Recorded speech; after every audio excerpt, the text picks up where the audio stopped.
Hi everyone, इस video में हम लोग कुछ इंपॉर्टेंट पॉइंट्स को डिस्कस करने वाले, क्योंकि अभी आप लोग फॉर्म को फिलअप कर रहे होंगे। ऐसे में आप लोग को बहुत ज़्यादा कंफ्यूजन आ रही होगी कि सर क्या बीएड वाले पीआरटी में अप्लाई कर सकते हैं या नहीं कर सकते। और बहुत प्लस में बहुत सारे ऐसे कैंडिडेट हैं कि जो ऑलरेडी क्वालिफाइड कर चुके हैं सीबीटी 2024 में, और उनको क्या फिर से देना है। और ऐसे कैंडिडेट जो रेगुलर आप पढ़ा रहे हैं, कहीं सीबीटी भी क्वालिफाइड है, तो ऐसे कैंडिडेट भी मेरे पास कमेंट किए कि सर हम लोग को भी बोला जा रहा है देने के लिए, तो क्या ये सही है या गलत है, इस वीडियो में आपको क्लियर हो जाएगा। प्लस में यहाँ पे देखिए कुछ कुछ पॉइंट्स हैं जो कि हम आपको इस वीडियो में डिस्कस करेंगे। कुछ पॉइंट्स ऑलरेडी बता चुके हैं, लेकिन फिर भी हम आपको बता रहे हैं। और एक बात आपसे हम कहना चाहेंगे, वीडियो को आप लास्ट तक देखिएगा, तभी आपको जाकर क्लियर होगा, है ना। अगर आपको क्लियर है तो ठीक है, अदरवाइज आप पिछले वाला वीडियो में भी आप पूरा नहीं देखे होंगे, तभी आपको कंफ्यूजन हो रही है। लेकिन कुछ पॉइंट्स है जो कि आपको हम यहाँ पे डिस्कस करेंगे, वो आपको जानना जरूरी है, तो आप वीडियो को देखिएगा लास्ट तक, ठीक है। और एक चीज और है कि जो एक्सपीरियंस कैंडिडेट हैं, क्या वो मतलब उनको एक्सपीरियंस होना जरूरी है तभी जाकर अप्लाई कर सकते हैं, ये फ्रेशर वाले नहीं कर सकते, आपको क्लियर पता चल जाएगा। प्लस में सब्जेक्ट सिलेक्शन, जो पीआरटी वाले कैंडिडेट है, वो उनका सब्जेक्ट सिलेक्शन में प्रॉब्लम हो रही है कि सर हम कौन सा सब्जेक्ट को चूज करें, कौन सा बेटर होगा, ठीक है, तो ये भी आपको बताएंगे। प्लस में सैलरी इंक्रीज के लिए जो कैंडिडेट ऑलरेडी रेगुलर बेसिस पे है, जो वो 2-3 साल से वर्क कर रहे हैं डीएवी में, तो क्या उनका सैलरी इंक्रीज करने के लिए इंटरव्यू में, डेमो इंटरव्यू में बैठना जरूरी है या फिर से सीबीटी क्वालिफाइड करना होगा, सारा कुछ क्लियर हो जाएगा। और बीएड वाले कैंडिडेट पीआरटी में अप्लाई कर सकते हैं या नहीं कर सकते हैं, है ना, ad hoc basis, contractual, non CBT. और एक चीज और क्वेश्चन आ रहा है कि सर फॉर्म हम अलग अलग स्कूल में जमा कर सकते हैं और अलग अलग पोस्ट पे जमा कर सकते हैं, अप्लाई कर सकते हैं कि नहीं कर सकते। तो देखिए, आप लास्ट तक देखिएगा, चैनल को सब्सक्राइब कर लीजिएगा न्यू होंगे, तो इस तरह का इन्फॉर्मेशन आपको, मतलब डीएवी के रिगार्डिंग जितने भी कंफ्यूजन होंगे यहाँ पे स्टेप वाइज हम आपको बताएंगे, ठीक है। तो आपको टेंशन लेने की जरूरत नहीं। अभी जो फॉर्म फिलअप कर रहे हैं, तो आप फॉर्म को सिंपली फिलअप कीजिए, उसके बाद का जो स्टेप है हम है आपको क्लियर कर देंगे, ठीक है। तो आप जैसे फॉर्म को फिलअप कर लीजिएगा, फिर जैसे जैसे आपको कुछ नया चेंजेस आते हैं तो हम आपको इन्फॉर्मेशन टाइम टू टाइम देते रहेंगे। और टेलीग्राम पे भी हम देते हैं, तो टेलीग्राम पे जरूर जुड़िएगा, ठीक है।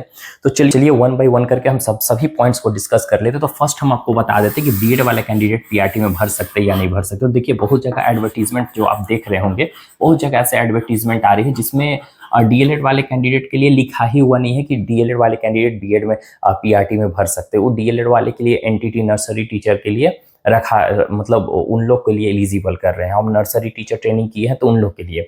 तो ऐसे में क्या डीएलएड वाले कैंडिडेट नहीं भर सकते हैं क्या पीआरटी में? तो आप देखिए, बिल्कुल भर सकते हैं। अगर आपके पास डीएलएड का डिग्री है एनआईओएस के अलावे, जो रेगुलर मोड से है, जो 2 इयर्स का था, है ना, प्रॉपर वे से जो आपको सर्टिफिकेट मिला होगा, तो वो ऐसे कैंडिडेट होल्डर, डीएलएड होल्डर आप भर सकते हैं। और प्लस में जो बीएड वाले कैंडिडेट है, क्या पीआरटी में भर सकते हैं या नहीं भर सकते? तो देखिए, इसका क्वेश्चन आप यहाँ पे सिंपली कह सकते हैं कि अभी तक बहुत जगह हम पोस्ट देखें, एडवर्टीजमेंट देखें, कहीं पे डीएलएड लिखा हुआ है, कहीं पे बीएड लिखा हुआ है, तो और डीएलएड के साथ बीएड भी लिखा हुआ है। दैट मीन्स कि आप अप्लाई कर सकते हैं। कोई भी डीएवी वाले अगर एडवर्टीजमेंट निकाल रहे हैं, इसका मतलब ये कि वो आपको रिजेक्ट नहीं करेंगे। तो बीएड वाले कैंडिडेट हो, अगर आप पीआरटी में भरना चाहते हैं तो आप अप्लाई कर सकते हैं। लेकिन हम आपको यही सजेस्ट करेंगे कि अगर आप बीएड के हैं तो टीजीटी के लिए अप्लाई कीजिए। आपको ऐसा लग रहा है कि टीजीटी में मेरा नहीं हो पाएगा, तब आप पीआरटी में अप्लाई कीजिए, ठीक है। और पीआरटी में कौन सा सब्जेक्ट को आपको सिलेक्ट करना है, इसके बाद हम आपको इसी को डायरेक्टली बता देते हैं, ठीक है। तो देखिए, पीआरटी में बहुत सारे कंफ्यूजन है कि सर जो ग्रेजुएशन में मेरा कुछ और सब्जेक्ट है, ठीक है, 12th मेरा साइंस से हुआ है, ग्रेजुएशन में आपका आर्ट से हो गया है, तो क्या सर हम ग्रेजुएशन के ही अकॉर्डिंग चलेंगे पीआरटी में, या फिर हमको 12th के लेवल पर कोई भी सब्जेक्ट को चूज कर सकते? देखिए, डीएलएड अगर आप किए होंगे, ठीक है, तो डीएलएड के अकॉर्डिंग अगर आप जा रहे होंगे तो आप 12th लेवल पे हैं, that means 12th plus DElEd. अगर आप ग्रेजुएशन के अकॉर्डिंग सब्जेक्ट को चूज करते हैं तो वो आपके लिए ज़्यादा बेटर होगा। इंटरव्यू जब आपसे लेंगे तो उस टाइम से ग्रेजुएशन का डिग्री तो आपसे पूछेंगे कौन सा सब्जेक्ट से किया, तो उसके अकॉर्डिंग आपको ये करेंगे। और अगर आप पीआरटी में 12th के लेवल पे कोई भी सब्जेक्ट, मैथ, साइंस, जो भी आप एसएसटी वगैरह चूज करना चाहते तो आप कर सकते हैं, उसमें कोई दिक्कत नहीं होगी। लेकिन वहाँ पे आपको क्या कहेंगे कि आप अगर ग्रेजुएशन इस ऑनर से किए हैं तो आप मैथ्स क्यों चूज किए, आप फिजिक्स केमिस्ट्री से किए हैं तो मैथ्स क्यों चूज किए पीआरटी में, आपको अच्छा नहीं लगा था? तो मतलब देखिए, इंटरव्यू वाले कुछ भी बोल सकते हैं। तो आप आपके अकॉर्डिंग, आपको अगर लग रहा है कि नहीं, हमको मेरा सब्जेक्ट जो हम ग्रेजुएशन में है उसमें एकदम एलिजिबल नहीं है, तब आप पीआरटी में जो सब्जेक्ट कुछ भी आप ले सकते हैं। लेकिन आपका जो ग्रेजुएशन में है, हम वही सजेस्ट करेंगे, ग्रेजुएशन के अकॉर्डिंग ही चलिए तो ज़्यादा बेटर है, ठीक है। और जो बीएड कैंडिडेट हैं, बीएड से पीआरटी में भरेंगे तो आपको ग्रेजुएशन के अकॉर्डिंग ही चलना होगा। आप भी कि आपने डीएलएड नहीं किया है, ग्रेजुएशन के बाद बीएड किए हुए हैं, तो ऐसे में आपको ग्रेजुएशन के अकॉर्डिंग चलना होगा। इस बात को माइंड में फिट कर लीजिएगा, ठीक है। अब देखिए यहाँ पे हम यहाँ पे बता रहे थे सीबीटी क्वालिफाइड कैंडिडेट जो ऑलरेडी सीबीटी क्वालिफाइड है। देखिए हम एक सिंपल लैंग्वेज में बता रहे हैं, जो सीबीटी क्वालिफाइड है कहीं पढ़ा नहीं रहे हैं, उनका 1 साल का ही वैलिडिटी था, तो आप सिंपली फिर से आपको देना होगा। ये बात क्लियर है। अगर आप कहीं नहीं पढ़ा रहे हैं तो आपको फिर से देना होगा, ठीक है। और बहुत सारे ऐसे कैंडिडेट हैं कि जो कि एडॉक बेसिस पे वर्क करे, कॉन्ट्रेक्चुअल बेसिस पे है, जिनका सीबीटी नहीं है, मतलब डीएवी में वर्क कर रहे हैं, लेकिन बहुत सारे ऐसे कैंडिडेट हैं डीएवी में कि काम तो कर रहे हैं लेकिन उनका सीबीटी क्वालिफाइड नहीं है, क्योंकि वो बहुत पहले से काम कर रहे हैं और पिछले बार भी जो सीबीटी हुआ उसमें भी वो क्वालिफाइड नहीं किए होंगे। तो ऐसे कैंडिडेट को बोला गया है कि non CBT, contractual, ad hoc basis, तो इन सभी कैंडिडेट को और डीएवी में वर्क कर रहे हैं तो आपको सीबीटी देना होगा, ठीक है। ये बात आप लिख लीजिए, मतलब याद कर लीजिए, जो भी माइंड में आप फिट कर लीजिए, और आपको इस बार सीबीटी देना होगा। फॉर्म को फिलअप कीजिए। और ऐसे में क्या होता है ना कि आप देखोगे कि डीएवी का टीचर से भी आप पूछोगे, सजेशन लोगे, तो प्रॉपर वे से वो भी नहीं बता पाते हैं। कुछ टीचर्स होते हैं जो कि अच्छे से बताएंगे आपको, लेकिन इसके बारे में डीएवी के रिगार्डिंग इन्फॉर्मेशन डीएवी के टीचर्स भी नहीं प्रॉपर दे पाते हैं, ठीक है। तो आप मेरे चैनल से जुड़े रहिए, आपको यहाँ पे ऑथेंटिक इन्फॉर्मेशन आपको दी जाएगी, ठीक है।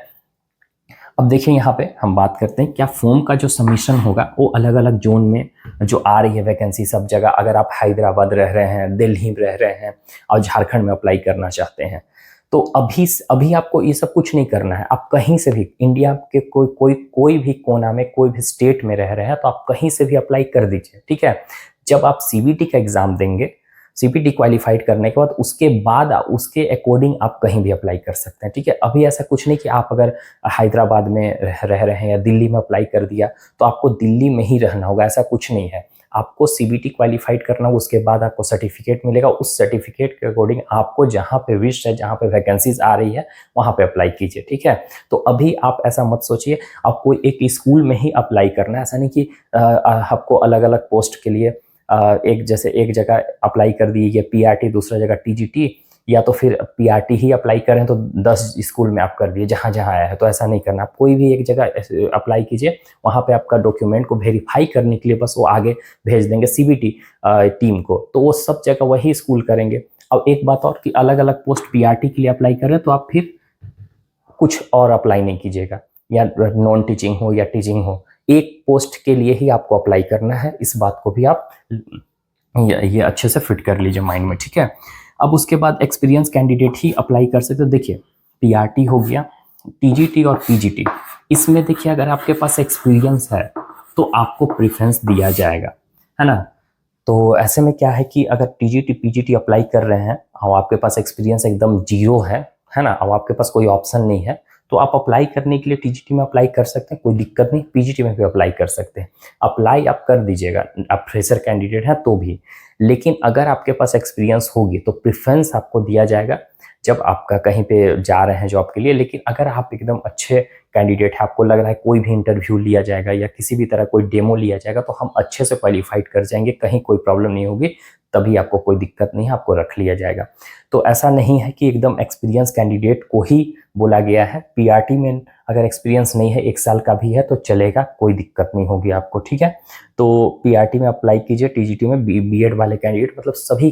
अब एक चीज़ और है कि कंप्यूटर के लिए बीएड चाहिए तो एकदम बिल्कुल चाहिए। आप टीचिंग पोस्ट के लिए कहीं भी जा रहे हैं, कोई भी पोस्ट पे, टीचिंग पोस्ट पढ़ाने वाला, तो उसमें आपको बीएड मैंडेटरी है, और DElEd and nursery teacher training, ठीक है। ये सब ओके, होप सो ये क्लियर हो गया होगा। और इसमें अब मेरे हिसाब से कोई क्वेश्चंस नहीं करेंगे। और रही बात सैलरी इंक्रीज के लिए, तो देखिए जो रेगुलर कैंडिडेट हैं, जो ऑलरेडी डीएवी में पढ़ा रहे हैं, तो ऐसे कैंडिडेट को क्या होता है ना कि उनको सीबीटी तो देना नहीं है, लेकिन उनका सैलरी इंक्रीज करने के लिए, इंक्रीमेंट के लिए उनको फिर से इंटरव्यू में बैठना होता है। लेकिन उनका जो इंटरव्यू होता है ना, आप टेंशन मत लीजिएगा कि आपका इंटरव्यू टफ होगा या कुछ होगा, ऐसा कुछ नहीं होता। बस एक तरह से बैठ गए, वो जान रहे हैं कि ये कैंडिडेट रेगुलर है, तो आपसे नॉर्मली बस नेम वगैरह पूछेंगे, क्या पढ़ा रहे हैं, कैसे पढ़ा रहे हैं, क्या चल रहा है, इसी तरीके से थोड़ा बहुत क्वेश्चन करेंगे, बाकी कोई दिक्कत नहीं होती है।